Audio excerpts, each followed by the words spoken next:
Ferrari are reportedly preparing to challenge at the front of the grid by poaching key staff from the two teams who would likely be their rivals for a title tilt in 2022. Ferrari are looking to build on their progress last year by bringing in engineers from the two quickest teams on the Formula One grid, according to reports.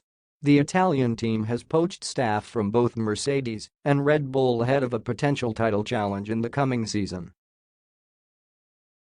Things could only get better for Ferrari after one of their worst results in decades in 2020. The prancing horse limped to sixth in the Constructors' Championship, and those glory days of the early 2000s felt a long way away. But the following year they got the improvement they sought as they competed at the front of the midfield once again. If the first half of their 2021 was good, then the second half was incredible as they introduced an engine upgrade which made them comfortably faster than their midfield rivals. It helped them to overtake McLaren in the constructors' standings and claim third place by a healthy margin at the end of the year. In a bid to improve further, Ferrari will hope they can take advantage of the new technical rules coming into force for the new season and outdevelop the rest of the grid.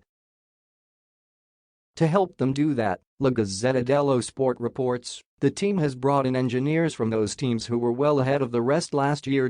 They will apparently come in to work alongside the current staff at Maranello, with team principal Matteo Binotto keen to have some stability despite the new faces. Ferrari have now adopted the same innovative approach that underpinned the design of the SF70H and its successor, according to the report.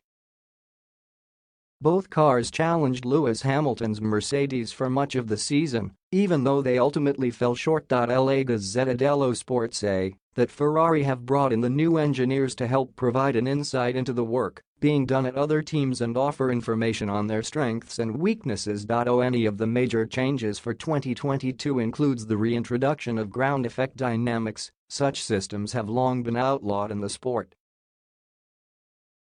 as this concept has not been seen in F1 for around 4 decades. Many of today's engineers are not familiar with how it would work with an F1 car. To tackle this problem, Gazzetta also reports Ferrari have brought back their former chief designer Rory Byrne, who began working in the sport in the early 1980s.